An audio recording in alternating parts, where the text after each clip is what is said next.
اللہ الرحمن الرحیم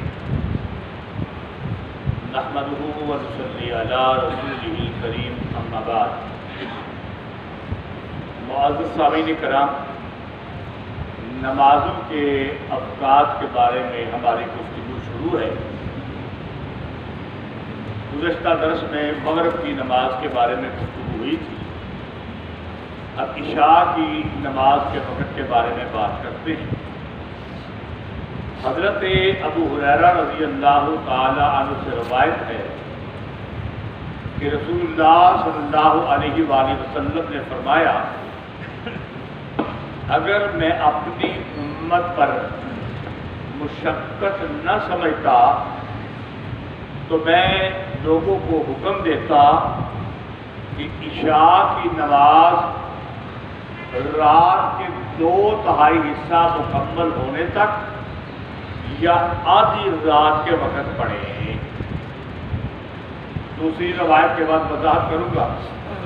حضرت عبداللہ بن عمر رضی اللہ تعالی عنہ سے روایت ہے کہ ایک بار ہم مسجد نبوی میں موجود تھے عشاء کی نماز کے انتظار کے لیے کہ نبی کریم صلی اللہ علیہ وسلم نے آنے میں دیر کر دی تھی۔ اتنی دیر کر دی کہ رات کا 2/3 حصہ بلکہ اس سے بھی کچھ وقت اوپر ہو گیا۔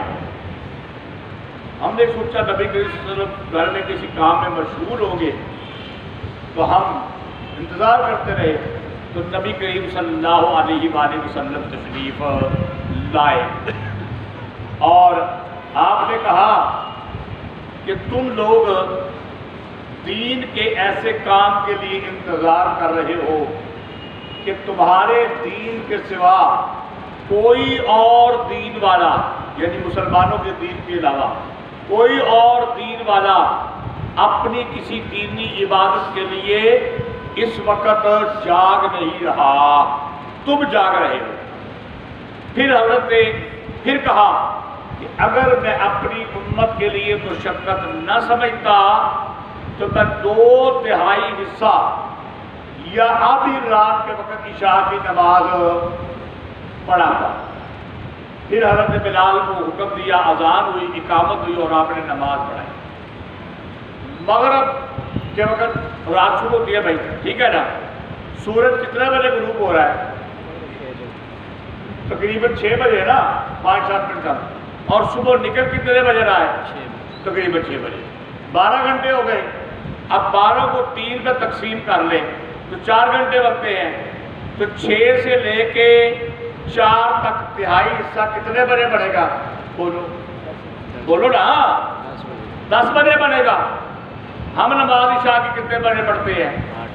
سارے بولو یار سے پڑھتے ہوتے ہیں 8 بجے پڑھتے ہیں۔ پیارے پیغمبر نے کہا کہ میں مشقت نہ سمجھتا، میں 1/3 رات تک جاتا، مشقت کی وجہ سے کچھ پہلے پڑھتا ہوں۔ اور ہم نے اتنی آسانی کر لی کہ جیسے ہی شفق غروب ہوتا ہے مغرب کے گھنٹے 1.25 گھنٹے بعد اذان دے کے نماز شروع کر دیتے ہیں۔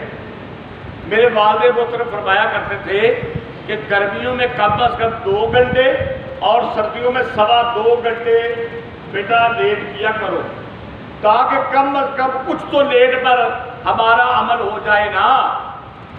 تو کچھ لوگ جو ہے وہ شفق غروب ہوتی ہے 1.5 گھنٹے کے بعد، جیسے شفق غروب ہوتی ہے وہ اذان کر کے نماز پڑھ لیتے ہیں۔ اب حدیث کیا کہتی ہے کہ عشاء کی نماز میں کیا کرنی ہے؟ بولو، تاخیر کرنی ہے۔ اگر میں مشقت نہ سمجھتا 1/3 رات تک لے جاتا، لیکن کم از کم کچھ تو تاخیر کر لو نا۔ پیارے پیغمبر تاخیر کرتے تھے، 1/3 رات تک تو نہیں کرتے تھے، وہ تو کبھی کبھی کی ہے، لیکن عام بھی تاخیر کرتے تھے۔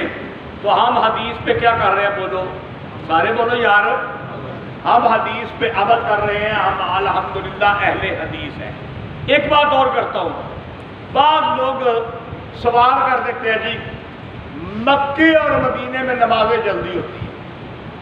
میں کہتا ہوں چلو ٹھیک ہے، ہم مکے اور مدینے کی مان لیتے ہیں۔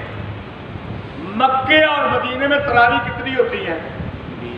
بولو سارے، آپ کو کسی سے ڈر ہے؟ تو پھر وہاں سے بولو اور آواز سے بولو، اور آواز سے بولو۔ مکے اور مدینے میں 20 ہوتی ہیں۔ جو لوگ مکے مدینے کی بات کرتے ہیں 20 پڑھنی شروع کر دو۔ مکے اور مدینے کے اندر وطر کتنے پڑھے جاتے ہیں؟ سارے بولو، سارے بولو۔ مکے اور مدینے میں جو عمرے کر کے آئے حاجی ہیں وہ بتائیں تقریباً ہر نماز کے بعد جنازہ ہوتا ہے۔ جنازہ کس طرح پڑھا جاتا ہے؟ مسلک احناف کے مطابق سری آواز میں، جاری آواز میں نہیں۔ تو پھر مکے مدینے پہ عمل کرنا ہے نا، تو پھر تراویحاں بھی پڑھو، وطر بھی پڑھو 3 اور جنازہ بھی پڑھو ہماری طرح۔ اور اللہ کے بندو، مکہ مدینہ والے کوئی حنبلی ہیں کوئی شافعی ہیں، ہم حنفی ہیں۔ ایک امام کی تقلید کرنی چاہیے۔ ہم مقلد ہیں، وہ بھی مقلد ہے، ہم بھی مقلد ہیں، وہ ایک امام کی تقلید کرتے ہیں، ہم بھی ایک امام کی تقلید کر لیتے ہیں۔ اور امام ابو حنیفہ رحمۃ اللہ علیہ امام اعظم ہے، ہم ان کی تقلید کرتے ہیں۔ آخری بات یہ ہے، جس امام کی تقلید کی جائے نا، پھر ہر مسئلے میں اسی کی تقلید کرنی چاہیے۔ یہ نہیں کہ میں ایک مسئلے میں امام ابو حنیفہ کی تقلید کروں اور دوسرا مسئلہ آ جائے تو مجھے امام ابو حنیفہ کا مسئلہ میری خواہش کے مطابق نہ لگے کہ میں امام شافعی کے پیچھے چل پڑوں۔ اور ویسے میں حنفی ہوں، اور جب میں 3 طلاق دے بیٹھوں، غصہ تو نہیں آ گیا؟ نہ دیا کرو، اول تو طلاق دینی نہیں چاہیے۔ سارے جائز کاموں میں سے سب سے برا جائز کام طلاق دینا ہے، اول تو دینی نہیں چاہیے۔ بڑا غصہ آ گیا، یار 1 دے دو، بعد غصہ ٹھنڈا ہو جائے گا، رجی دے دو۔ ہم 3 دے بیٹھتے ہیں اور پھر ہم چل پڑتے ہیں فتوے لے کے دوسروں کے پاس، بڑے ادب کے ساتھ۔ وہ بھی میرے بھائی ہیں، میرے دوست ہیں، لیکن مسئلے کو سمجھانا میرا کام ہے۔ اپنی مسجد کے اندر اپنے ممبر کے اوپر میں نے اپنے مسئلے کو واضح کر دیا۔ الحمدللہ عشاء کی نماز تاخیر سے پڑھنی چاہیے۔ مسلم کی حدیث موجود ہے، نسائی میں موجود ہے، ابن ماجہ میں سیاہ ستہ کی روایتوں کے اندر یہ حدیثیں موجود ہیں۔ ہم الحمدللہ اس کے اوپر عمل کرتے ہیں اور ہم پیارے پیغمبر صلی اللہ علیہ وسلم کے فرمان کے مطابق عمل کرتے ہیں۔ اللہ عمل کی توفیق عطا فرمائے۔ وما علینا